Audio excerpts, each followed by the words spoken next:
Muy buenos días para todos. Como siempre, mi saludo cordial y respetuoso para todos ustedes. Bienvenidos a la culminación del módulo número 4 de la Cátedra de Ciudadanía. En la clase anterior habíamos iniciado el tema número 4, relacionada con la construcción de la ciudadanía desde las organizaciones sociales. Esta unidad temática la quise dividir en dos partes. Una primera parte que fue la que agotamos la semana pasada, que estuvo relacionada con los aspectos teóricos acerca de lo que entendemos por democracia, el autoritarismo, el totalitarismo, y establecimos las diferencias puntuales que existen entre ambos. Quise hacerlo de esta manera para que en el día de hoy desarrolláramos lo que yo veo que es un contenido práctico, porque quiero que veamos cómo el constituyente y el legislador ecuatoriano plasmó todos esos conceptos y todos esos aspectos doctrinales que vimos en los encuentros anteriores, los trajo al texto constitucional del Ecuador, así como también al texto legal que vamos a ver más adelante. Entonces, por esa razón, les digo que el módulo lo dividí en dos partes, una parte teórica y en el día de hoy esta parte que es un poco práctica para que lo veamos ya cómo funciona, efectivamente, cómo funciona la democracia y los mecanismos de participación ciudadana desde las organizaciones sociales. Bien, la norma rectora en materia de participación ciudadana la tenemos contenida en el artículo número 3 de la Carta Política del Ecuador. La norma nos dice, la soberanía radica en el pueblo, cuya voluntad es el fundamento de la autoridad y se ejerce a través de los órganos del poder público y de las formas de participación directa previstas en la Constitución. ¿Qué es lo que nos quiere decir el constituyente de Ecuador? Bueno, lo que nos está diciendo es que la soberanía reside en el pueblo. ¿Y esto qué significa? Significa que el pueblo, el ciudadano, en ejercicio de sus derechos políticos, tiene la potestad de designar sus propias autoridades. Por esa razón, la soberanía se ejerce a través del sufragio, a través de los órganos del poder público. ¿Por qué? Porque cuando ejercemos el derecho al sufragio, elegimos a nuestros representantes ante los diferentes organismos públicos y ellos serán nuestra voz en esas instancias. Y de la misma manera lo podemos ejercer a través de la participación ciudadana. Esto es lo que nos dice la norma rectora contenida en el artículo 3, es decir, que deja abierta la posibilidad, es un mandato constitucional permitirle al pueblo en ejercicio de sus derechos políticos la intervención activa en los asuntos de interés público. De la misma manera, el artículo 16 de la Carta Política de Ecuador señala que todas las personas en forma individual o colectiva tienen derecho a una comunicación libre, intercultural, incluyente, diversa y participativa en todos los ámbitos de la interacción social. ¿Qué es esto? Bueno, participación ciudadana. Todos los ecuatorianos tienen derecho a la participación. De la misma manera, el artículo 18 de la Constitución señala que todas las personas en forma individual o colectiva, el numeral 2 nos dice, tienen derecho a acceder libremente a la información generada en entidades públicas o en entidades privadas que manejen fondos del Estado o que realicen funciones públicas. ¿Qué significa esto? Que todos los ciudadanos en ejercicio de sus derechos políticos pueden participar y pueden ejercer un control en todos los asuntos de la gestión pública en que esté involucrado el manejo de recursos. ¿Por qué? Porque todo esto es patrimonio de todos los ecuatorianos. De la misma manera, tenemos el artículo 23 de la Carta Política. Nos dice, las personas tienen derecho a acceder y a participar del espacio público como ámbito de deliberación, de intercambio cultural, de cohesión social y de promoción de la igualdad en la diversidad. Fíjense que aquí el constituyente ecuatoriano recoge el concepto de espacio público al que hacíamos referencia en los encuentros anteriores y decíamos que definitivamente la democracia es el único sistema político de gobierno que nos permite el ejercicio pleno de los derechos individuales y de los derechos políticos. Aquí lo vemos, ciertamente el constituyente ecuatoriano recoge el concepto de espacio público como aquella zona destinada al debate de ideas, a la deliberación, al intercambio. Solo esto lo podemos hacer en democracia. El artículo 39 de la Carta Política también reviste particular importancia porque el constituyente ecuatoriano le permite a los jóvenes la participación activa en los asuntos públicos. ¿Y por qué lo hace? Bueno, porque la juventud es la generación de relevo, serán los futuros gobernantes. ¿Qué nos dice la norma? Dice, el Estado garantizará los derechos de los jóvenes, lo garantizará de manera permanente y de igual manera dice que garantiza su participación e inclusión en todos los ámbitos, en particular en los espacios del poder público. ¿Qué significa esto? La intervención activa de la juventud en todos los asuntos que tengan que ver con la dirección del Estado y los asuntos relacionados con el manejo de fondos. Otro artículo importante, otra norma de un contenido trascendental, la conseguimos en el artículo 45 de la Carta Política y se refiere al reconocimiento que hace el constituyente ecuatoriano a la participación de los niños y adolescentes y señala que los niños y adolescentes tienen derecho a la integridad física, además tienen derecho a la ciudadanía, tienen derecho a la participación social y a ser consultados en los asuntos que los afecten. Fíjense que nuevamente la Constitución evoca el concepto de ciudadanía. ¿Qué significa esto? Que los niños tienen derecho a la identidad. En un primer momento tienen un derecho reconocido constitucionalmente a la nacionalidad y por vía de consecuencia el derecho a la ciudadanía para que en el futuro puedan ejercer los derechos políticos. De la misma manera, el constituyente reconoce el derecho que tienen ellos para ser oídos en aquellos asuntos en los que ellos tengan injerencia. De la misma manera, el artículo 53 nos reconoce un importante derecho a los usuarios y a los consumidores y dice, las empresas, instituciones y organismos que presten servicios públicos deberán incorporar sistemas de medición de satisfacción de las personas usuarias y consumidores. Este también es un derecho de participación. ¿Qué es lo que significa la norma? ¿Qué nos traduce esto? Bueno, que en todo organismo en el cual se preste un servicio público, en toda institución, empresa pública o privada, en la cual se preste un servicio público, se debe disponer de los mecanismos necesarios para que el usuario o el consumidor participe y emita su opinión en cuanto a la prestación de ese servicio público. Es importante porque ello se traduce en el reconocimiento, en la aceptación o por el contrario en el rechazo del ciudadano en cuanto a la calidad en la prestación de ese servicio público. Entonces, quise traerlo a colación para que ustedes vean la amplitud del constituyente ecuatoriano cuando reconoce la participación ciudadana. De la misma manera, el artículo 61 de su Carta Política, lo traigo solo a manera de recordatorio, nos señala el listado de los derechos políticos que puede ejercer el ciudadano ecuatoriano. Y dice el artículo 61, los ecuatorianos y ecuatorianas gozarán de los siguientes derechos. En primer lugar, elegir y ser elegido. ¿Qué es esto? El sufragio activo y pasivo del que conversamos en los encuentros anteriores. El numeral segundo dice participar en los asuntos de interés público. Es un derecho de participación ciudadana. El numeral 3, presentar proyectos de iniciativa popular normativa. Este es un mecanismo de ejercicio directo de la democracia. En cuarto lugar, tenemos ser consultados. En quinto lugar, fiscalizar los actos del poder público. Estos dos derechos implican participación ciudadana. Revocar el mandato es otro derecho que concede el constituyente ecuatoriano relacionado con la participación. De la misma manera, el artículo 85 de la Carta Política del Ecuador nos habla en concreto de la participación ciudadana y nos dice en su parte infine, en la formulación, ejecución, evaluación y control de las políticas públicas y servicios públicos, se garantizará la participación de las personas, de las comunidades, de los pueblos y nacionalidades. Entonces, fíjense, ¿qué significa esto?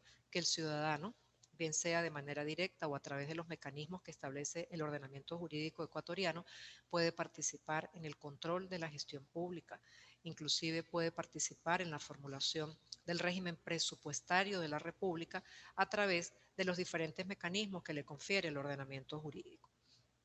También tenemos el título cuarto de la Constitución, sección primera, relacionada con los principios de la participación.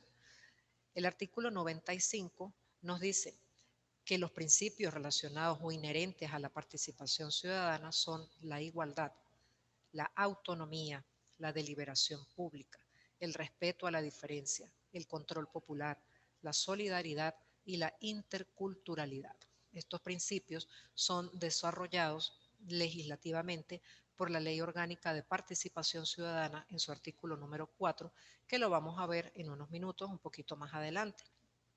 El artículo 103 también lo quise traer a colación porque contempla o recoge la democracia directa a través de la consagración de la iniciativa popular normativa. Dice que la iniciativa popular normativa se ejercerá para proponer la creación, reforma o derogatoria de normas jurídicas ante la función legislativa o ante cualquier órgano con competencia normativa. Este es un mecanismo de democracia directa por parte del ciudadano ecuatoriano que está directamente vinculado con el artículo número 61 que recoge los derechos políticos de los ecuatorianos, que lo hemos reiterado en los encuentros anteriores y que hace unos minutos lo volvimos a mencionar y se lo volví a recalcar. De la misma manera, tenemos el artículo 134 de la Constitución, de la Carta Política, dice que la iniciativa para presentar los proyectos le corresponde. ¿A quién le corresponde? Es decir, la iniciativa legislativa le corresponde, entre otros, a los ciudadanos y ciudadanas en pleno goce de sus derechos políticos y a las organizaciones sociales que cuenten con el respaldo de por lo menos el 0.25% de los ciudadanos inscritos en el Padrón Electoral Nacional. Este es un artículo que está concordado directamente con el artículo 61.3 de la Carta Política del Ecuador, que también referimos anteriormente. Entonces, fíjense que este mecanismo de democracia directa permite que el ciudadano, que un grupo de ciudadanos en un porcentaje de un mínimo de 0.25% de los inscritos en el registro electoral nacional puedan tener esa iniciativa normativa. Recuerden lo que habíamos comentado en los encuentros anteriores, que el mecanismo de ejercicio de la democracia de manera directa solo lo podemos ver en las funciones del ámbito legislativo. ¿Por qué? Porque la ley nos permite, en algunos casos como este que les acabo de mencionar, la presentación directa de estos proyectos de ley, de esta iniciativa normativa. No podemos ejercer de manera directa la democracia en el ámbito de la función ejecutiva, ni tampoco en el ámbito de la función judicial, porque para ello sí la ley dispone de los mecanismos necesarios para la elección de nuestros gobernantes, de nuestros representantes. No podríamos ejercer de manera directa la democracia ejerciendo la presidencia de la República, porque lógicamente que tenemos que votar, tenemos que ejercer el derecho al sufragio para elegir a una tercera persona que va a desempeñar esa función. De la misma manera ocurre en el ámbito judicial, en el ámbito del Poder Judicial. Existen unas personas que deben contar con una cierta idoneidad y unos ciertos requisitos específicos para ejercer la función judicial, de manera que la democracia directa solo la podemos ejercer en el ámbito legislativo. El artículo 145 de la Carta Política también nos señala los casos, los supuestos en los cuales puede quedar vacante el cargo de presidente de la República. Señala la norma lo siguiente: la presidenta o presidente de la República cesará en sus funciones y dejará vacante el cargo en los siguientes casos. Numeral 6, por revocatoria del mandato.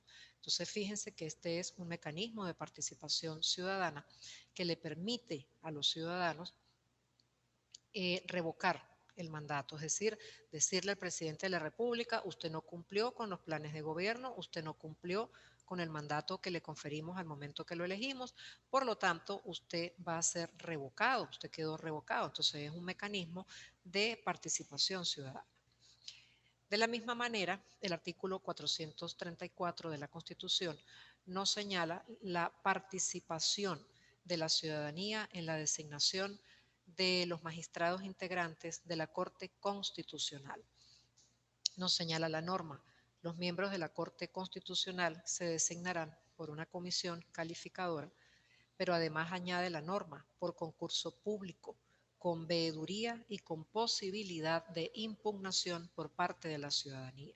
¿Qué significa esto? Bueno, que en el proceso de desarrollo de ese concurso público para la designación de los miembros de la Corte Constitucional van a existir observadores de representación de la ciudadanía y que además, si esa persona o esos postulados no reúnen las condiciones de idoneidad y moralidad suficientes exigidas en la ley, se puede impugnar el concurso por las razones que establezca la ley.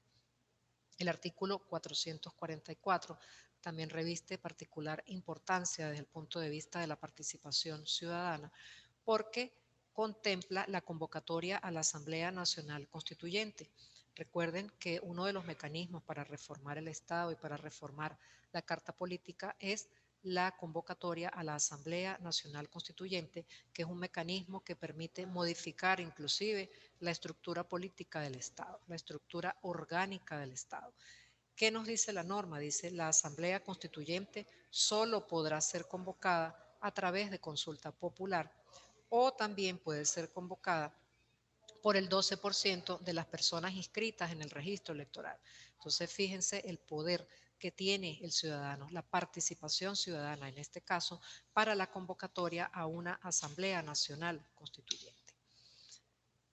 Por otro lado, tenemos el instrumento normativo que les mencionaba al principio, denominado Ley Orgánica de Participación Ciudadana, que es la ley que desarrolla el mandato constitucional que está contenido en el artículo número 3 de la Carta Política. El artículo número 1 de este instrumento normativo establece cuál es el objeto de la ley y señala, la presente ley tiene por objeto propiciar, fomentar y garantizar el ejercicio de los derechos de participación de los ciudadanos, pero además añade la norma que también tiene por objeto fortalecer el poder ciudadano y sus formas de expresión para sentar las bases de funcionamiento de la democracia participativa, así como de las iniciativas de rendición de cuentas y de control social. ¿Qué significa esto? Bueno, que efectivamente esta es la ley que consagra desde el punto de vista legislativo la manera de ejercer esa participación ciudadana. ¿Por qué? Porque el objeto de ella es ese, justamente fomentar la intervención activa de la ciudadanía en los asuntos de interés público. El artículo 4, que lo mencionábamos anteriormente, consagra los principios de la participación. ¿Cuáles son esos principios? En primer lugar tenemos la igualdad. ¿Qué significa la igualdad? Significa, como su nombre lo indica, igualdad de condiciones. No pueden haber desequilibrios de ninguna naturaleza entre las personas que ejercen esa participación ciudadana. Este derecho se ejerce en un plano de equilibrio, de igualdad, sin preferencias ni desigualdades. De la misma manera tenemos el principio de la interculturalidad. ¿Qué significa esto? Bueno, diversidad de culturas.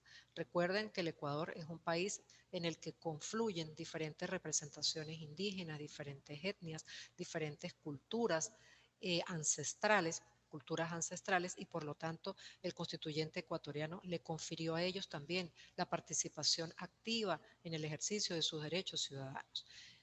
En la interculturalidad, nos señala la norma, es el ejercicio de la participación ciudadana respetuosa e incluyente de las diversas identidades culturales, promueve el diálogo y la interacción de las visiones y saberes de las diferentes culturas.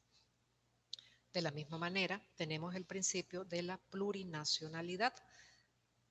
Está íntimamente relacionado con el anterior.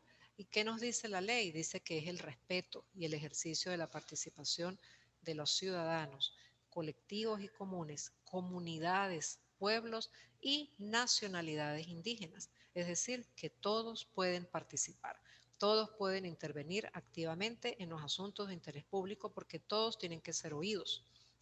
Tenemos también el principio de la autonomía. ¿Qué significa autonomía? Independencia. Es la independencia política y la autodeterminación de la ciudadanía para participar en los asuntos de interés público. Otro principio que tenemos es el de la deliberación pública. Recuerden lo que hemos conversado a lo largo de estos 5 fines de semana, que la democracia nos permite el debate de ideas, la deliberación, el intercambio. Entonces, uno de los principios de la participación ciudadana está enfocado directamente hacia este aspecto, hacia la deliberación pública. Es el intercambio público y razonado de argumentos, así como el procesamiento dialógico de las relaciones y los conflictos entre la sociedad y el Estado como bases de la participación ciudadana. Tenemos igualmente el principio del respeto a la diferencia. ¿Qué significa esto? Bueno, una participación igualitaria, sin importar la condición, sin importar el sexo, la edad, la condición social, la nacionalidad, sin que tenga relevancia en ningún otro aspecto, sino simplemente respetar la opinión de los demás, independientemente de la posición que ocupe. Otro principio que tenemos es el relacionado con la paridad de género, es decir, que en la participación ciudadana no tiene nada que ver si es hombre o si es mujer. Por el contrario, la misma norma, digamos que amplía la participación de la mujer en los asuntos de la vida pública y procura una inclusión del sexo femenino. Dice paridad de género es la participación proporcional de hombres y mujeres en las instancias, mecanismos e instrumentos definidos en la presente ley, así como el control social de las instituciones del Estado, para lo cual se adoptarán las medidas de acción afirmativa que promuevan la participación real y efectiva de las mujeres. Otro principio importante es el de la responsabilidad. ¿Qué nos traduce la responsabilidad? Compromiso. Un compromiso legal y un compromiso ético en el desempeño de esa participación ciudadana. Otro principio es el de la corresponsabilidad. ¿Qué significa? Bueno, como su nombre lo indica, una responsabilidad compartida. La participación ciudadana implica la interacción entre todos los actores de la vida de un país, es decir, de los gobernantes, de los poderes públicos, de la ciudadanía, de la sociedad civil. Todos deben interactuar en el ejercicio pleno de esta participación ciudadana. De la misma manera, tenemos el artículo 100, el principio del pluralismo. El principio del pluralismo nos habla del reconocimiento a la libertad de pensamiento, de expresión y de difusión de las diferentes opiniones, de las diferentes ideologías políticas, sistemas, ideas y principios. No es otra cosa, el pluralismo, el principio del pluralismo no es otra cosa que la participación de los ciudadanos respetando la libertad de conciencia y la libertad de expresión. Otro principio es la solidaridad, que significa ayuda mutua, ayuda recíproca. Ahora bien, el artículo número 5 de la Ley Orgánica de Participación Ciudadana nos define cuáles son los mecanismos de democracia directa. Estos mecanismos de democracia directa son la iniciativa popular normativa, de la que conversamos anteriormente, el referéndum, la consulta popular y la revocatoria del mandato. Fíjense que la ley hace énfasis en este punto de los mecanismos de democracia directa porque son aquellos que le permiten al ciudadano sin intermediarios, sin mandatarios, sino que por sí mismo ejerce cada uno de ellos. La iniciativa popular normativa, en los términos que la hemos visto, de la misma manera el referéndum, la consulta popular y la revocatoria del mandato. El artículo 25 de la ley dice, nos habla de la revocatoria del mandato. Dice que los electores podrán revocar democráticamente el mandato de las autoridades de elección popular por incumplimiento de su plan de gobierno. Ya lo vimos anteriormente que este es un mecanismo de participación ciudadana que puede ponerle fin al mandato del presidente de la República. De la misma manera, tenemos en el artículo 72 de la Ley Orgánica de Participación Ciudadana, tenemos los mecanismos de participación ciudadana, que son las audiencias públicas, el cabildo, la silla vacía, los observatorios, las veedurías, los consejos consultivos, la democracia electrónica y la consulta ambiental. El artículo 72 los define de la siguiente manera. Son mecanismos de participación ciudadana en la gestión pública, los instrumentos con los que cuenta la ciudadanía de forma individual o colectiva para participar en todos los niveles de gobierno. Entonces, estos son los denominados mecanismos de participación ciudadana que están identificados en el artículo 72 de la Ley Orgánica de Participación Ciudadana. El artículo 73 nos habla de las audiencias públicas.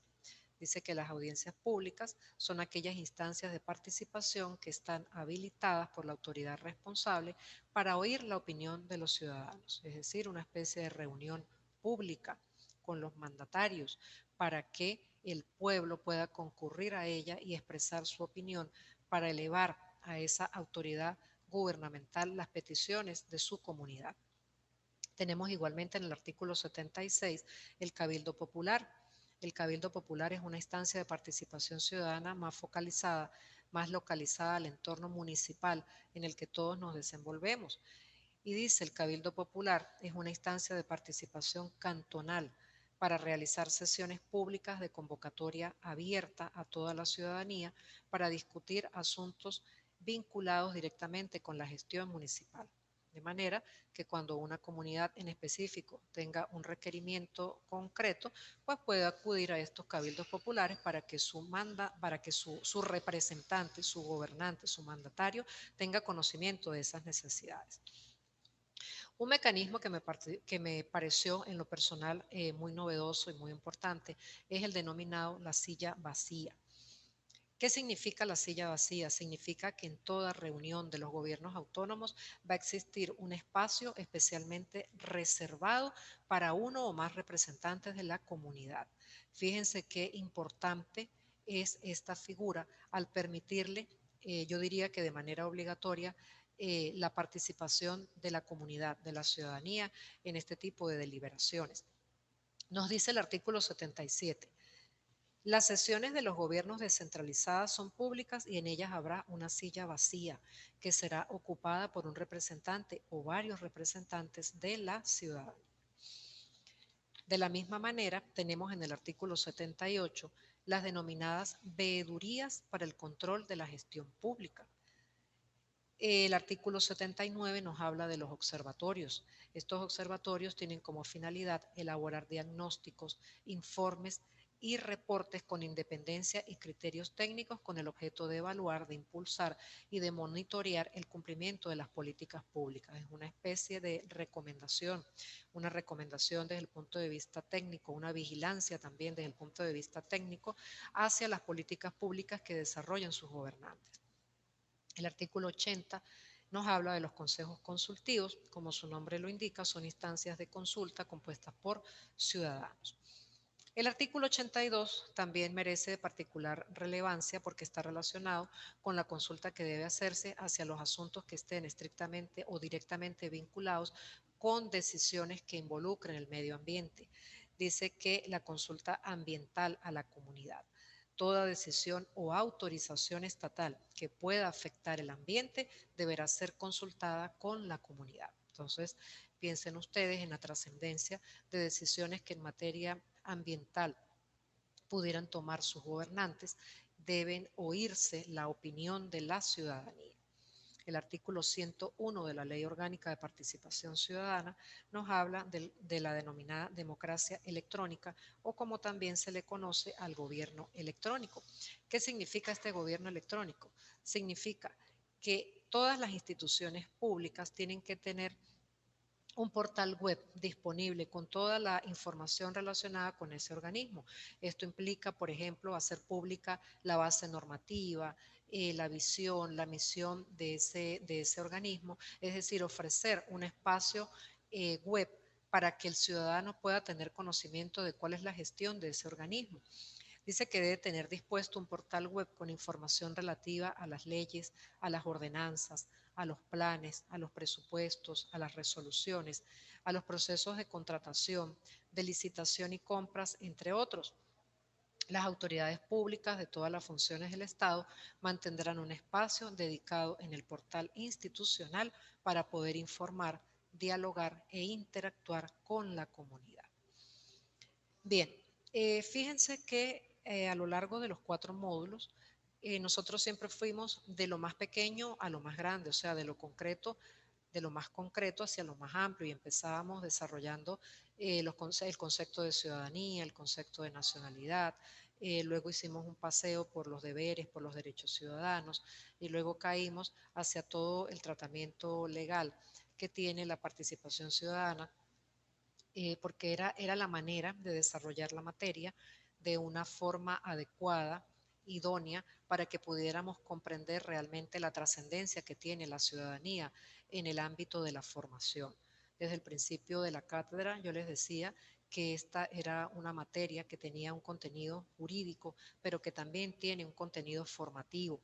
Y en la primera clase hablábamos un poco del concepto de ciudadano, de lo que nosotros considerábamos un buen ciudadano, y evocábamos pues la idea de la persona que cumplía sus responsabilidades, que cumplía con sus obligaciones, aquel vecino que siempre nosotros lo vemos con una buena imagen, con una buena reputación, que tiene una conducta irreprochable.